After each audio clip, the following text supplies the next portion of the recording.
अस्सलाम वालेकुम। तो जी आज का जो हमारा टॉपिक है वो है वर्ल्ड ऑर्गेनाइजेशन।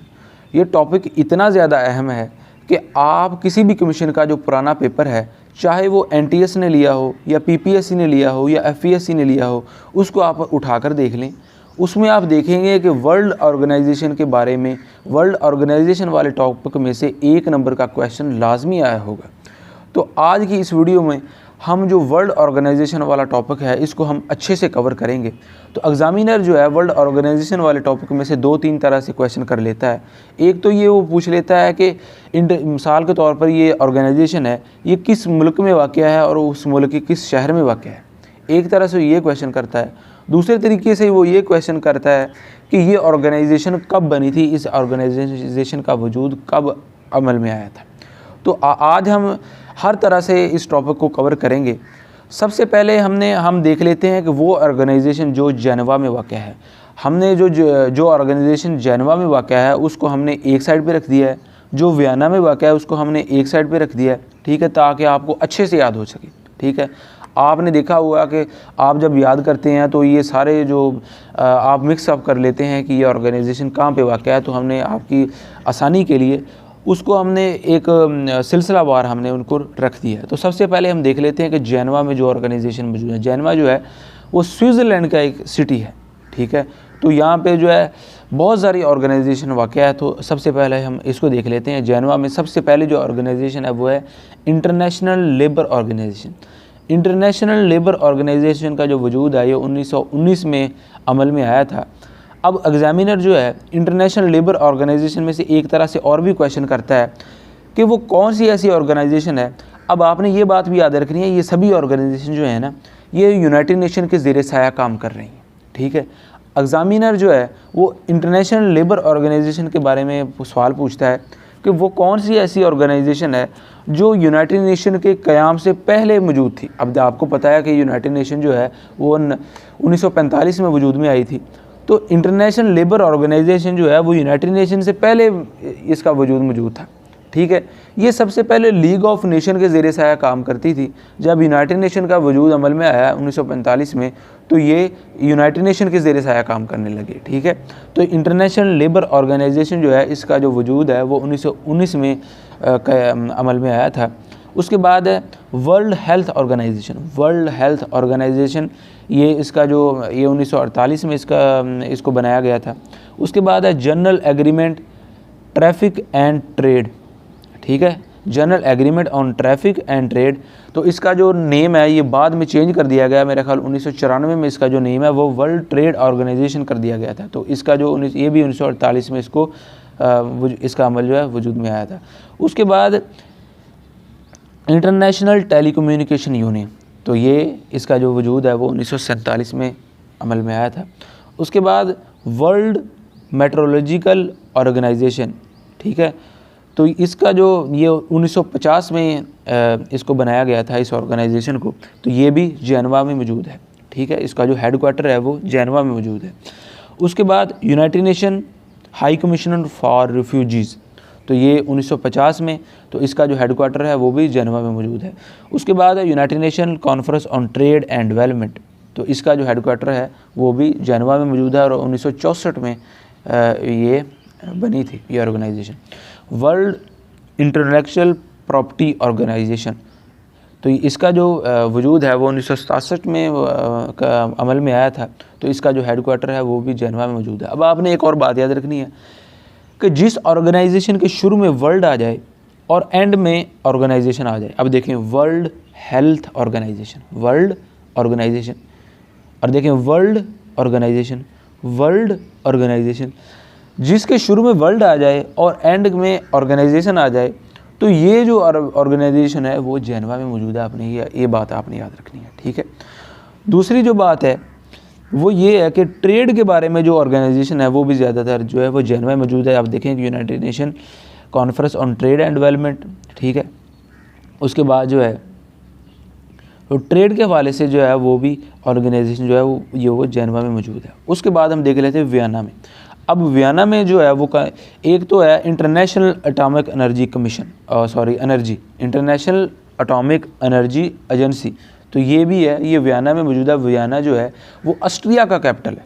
ऑस्ट्रिया एक यूरोपियन कंट्री है, ठीक है, तो ये ऑस्ट्रिया का कैपिटल है। तो 1957 में ये बनी थी ये ऑर्गेनाइजेशन। उसके बाद यूनाइटेड नेशन इंडस्ट्रियल डेवलपमेंट, इसका जो हेडक्वार्टर है वो भी वियना में मौजूद है, और ये भी 1967 में ये ऑर्गेनाइजेशन बनी थी, ठीक है। तो अब हम देख लेते हैं वाशिंगटन डीसी, ठीक है। अमेरिका में जो ऑर्गेनाइजेशन मौजूद है, अमेरिका के सिटी वाशिंगटन में, ठीक है। सबसे पहले जो ऑर्गेनाइजेशन वहाँ पे मौजूद है वो है इंटरनेशनल मॉनेटरी फंड, यानी कि IMF। आपको पता ही है कि IMF का जो वजूद है, अपनी आप बात रख रही है, ब्रिटन वुड कॉन्फ्रेंस के बाद इसका जो क्या में इसका वजूद अमल में आया था, ब्रिटन वुड कॉन्फ्रेंस, ये आपने याद रखना है, ठीक है। तो ये कहाँ पे मौजूद है? वाशिंगटन में मौजूद है। 1945 में इसको बनाया गया था। उसके बाद इंटरनेशनल बैंक फॉर रिकन्स्ट्रक्शन, तो ये कहाँ पे मौजूद है? ये भी वाशिंगटन में मौजूद है, और ये इसको भी 1945 में बनाया गया है। इंटरनेशनल फाइनेंस कॉर्पोरेशन, तो ये कहाँ पे मौजूद है? ये भी वाशिंगटन में मौजूद है। इसको 1955 में बनाया गया था। अब देखें कि फ़ंड के हवाले से, अब देखें कि पैसों के हवाले से जो ऑर्गेनाइजेशन मौजूद है वो वाशिंगटन में मौजूद। देखें इंटरनेशनल मॉनेटरी फ़ंड, ठीक है। फिर आप देखें इंटरनेशनल बैंक फॉर रिकन्स्ट्रक्शन, ये भी पैसों के हवाले से। इंटरनेशनल फाइनेंस कॉर्पोरेशन, ठीक है। तो आपने भी ये बात रखनी है कि जो वाशिंगटन जो है वहाँ पे जो पैसों के हवाले से है, यानी कि जो रुपीज़ के हवाले से है जो ऑर्गेनाइजेशन मौजूद हैं वो वाशिंगटन में मौजूद है। उसके बाद इंटरनेशनल एसोसिएशन डेवलपमेंट, तो इसका जो हेडक्वार्टर है वो भी वाशिंगटन में मौजूद है। ये इसको 1960 में बनाया गया था, ठीक है। तो ये सभी ऑर्गेनाइजेशन थे वो जो जेनेवा, वियना और वाशिंगटन में मौजूद हैं। अब हम आगे देखते हैं। अब हम देखते हैं जी न्यूयॉर्क में जो ऑर्गेनाइजेशन न्यूयॉर्क में मौजूद है। आपको पता है न्यूयॉर्क भी एक अमेरिका का एक सिटी है। United nation international children emergency fund, ये इसका एब्रीवेशन है। एब्रीवेशन भी आपने याद रखना है। तो इसका जो इसको 1946 में बनाया गया था। इसका जो हेडक्वार्टर है वो भी न्यूयॉर्क में मौजूद है। United nation relief and work for Palestine refugees, ठीक है। तो इसका जो हेडक्वार्टर है वो भी न्यूयॉर्क में मौजूद है। 1949 में इसको बनाया गया था। United nation fund for population activities, तो इसको 1967 में बनाया गया था। इसका जो हेडक्वार्टर है वो भी न्यूयॉर्क में मौजूद है। United national institute for training and research, तो इसका जो हेडक्वार्टर है वो भी न्यूयॉर्क में मौजूद है। इसको 1965 में बनाया गया था। यूनाइटेड नेशनल डेवलपमेंट फंड, इसका जो हेडक्वार्टर है वो भी न्यूयॉर्क में मौजूद है। अब आप इसमें देखें कि जो फलाही कामों के हवाले से जो ऑर्गेनाइजेशन मौजूद हैं वो न्यूयॉर्क में मौजूद हैं, ठीक है। यहाँ पे हमने देखा कि जो पैसों के हवाले से जो ऑर्गेनाइजेशन मौजूद हैं, देखिए monetary fund, bank for reconstruction, finance corporation, development, पैसों के हवाले से जो ऑर्गेनाइजेशन मौजूद थी वो कहाँ पे मौजूद थी? वो वाशिंगटन में मौजूद थी। अब हम देख रहे हैं कि जो फलाही कामों के हवाले से हम देखें international emergency fund, refugees fund, ठीक है, training and research, population activities, development fund. तो ये आप बात याद रखनी है कि थोड़ा बहुत आपको आइडिया मिल जाएगा कि जो फलाही कामों के हवाले से जो ऑर्गेनाइजेशन मौजूद हैं वो कहाँ पे मौजूद हैं? वो न्यूयॉर्क में मौजूद है, ठीक है। ये बातें आपने, सभी बातें आपने याद रखनी है। और जेनेवा में जो ऑर्गेनाइजेशन मौजूद, सबसे जो मोस्ट इंपॉर्टेंट जो हमारा जो टॉप इसमें से जो हमारा बनता है वो आप देखेंगे जेनेवा में कौन कौन सी ऑर्गेनाइजेशन मौजूद हैं, ठीक है। ये बहुत बार एग्जाम में जेनेवा के हवाले से बड़ा कुछ पूछा जाता है। तो इसमें आप देखें कि रिफ्यूजीज़ के हवाले से ऑर्गेनाइजेशन मौजूद है, ट्रेड के हवाले से यहाँ पे मौजूद है, ठीक है, हेल्थ के हवाले से यहाँ पे मौजूद है, लेबर के जो वो भी यहाँ पे मौजूद है। तो ये बातें आपने सभी याद रखनी है। तो इन 2 पेजेस को आप याद कर लेंगे तो आपका जो 1 नंबर का जो क्वेश्चन है वो पक्का हो जाएगा, ठीक है। उसके बाद हम देख लेते हैं कि जो दूसरी सिटीज़ में मौजूद है। अब जो है रोम में कौन कौन सी ऑर्गेनाइजेशन मौजूद हैं। रोम जो है वो इटली का जो है वो कैपिटल है मेरा ख्याल, इसको आप चेक करिएगा। तो इसमें जो कौन कौन सी ऑर्गेनाइजेशन मौजूद है, तो देखें कि एग्रीकल्चर के हवाले से जो ऑर्गेनाइजेशन है वो रोम में मौजूद है, ठीक है। अब देखें फूड एंड एग्रीकल्चर ऑर्गेनाइजेशन, तो कहाँ पे मौजूद है? ये रोम में मौजूद है। International fund for agriculture development, तो आपने ये बात आपने जहन में बैठा लेनी है कि जो रोम में जो ऑर्गेनाइजेशन मौजूद है वो एग्रीकल्चर के हवाले से, ठीक है। ये बात है आपने याद रखनी है। यूनेस्को, ठीक है, ये कहाँ पर मौजूद है? ये मौजूद है जी पेरिस में मौजूद है, ठीक है। पेरिस जो है वो फ्रांस का कैपिटल है। उसके बाद inter government maritime constitutive organisation, तो ये कहाँ पे मौजूद है, ये लंदन में मौजूद है। यूनाइटेड नेशन इन्वायरमेंटल प्रोग्राम, तो ये कहाँ पे मौजूद है, ये नैरोबी में मौजूद है। नैरोबी जो है वो कीनिया का कैपिटल है। यहाँ पे अरशद शरीफ जो पाकिस्तान के जर्नलिस्ट थे उनकी डेथ हुई थी। उसके बाद जो है वर्ल्ड टूरिज़्म ऑर्गेनाइजेशन, तो ये मैड्रिड स्पेन में वाक़ है। उसके बाद जो है यूनिवर्सल पोस्टल यूनियन, तो ये भी एक बर्नाई जो है स्विट्ज़रलैंड का एक सिटी है, वहाँ पे वाक़ है। उसके बाद जो है इंटरनेशनल सिविल एविएशन ऑर्गेनाइजेशन, तो ये कनाडा का एक सिटी है मॉन्ट्रियल, तो ये ऑर्गेनाइजेशन यहाँ पे वाक़ है।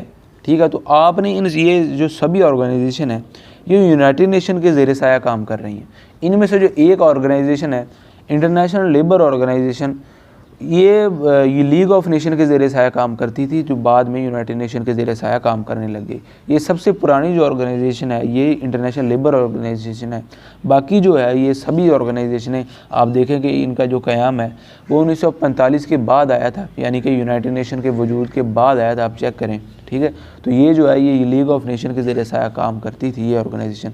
तो आपने इस टॉपिक को अच्छे से आपने याद करना है, क्योंकि एग्ज़ाम के हवाले से आप किसी भी कमीशन का एग्ज़ाम दे उस हवाले से बड़ा इंपॉर्टेंट टॉपिक है।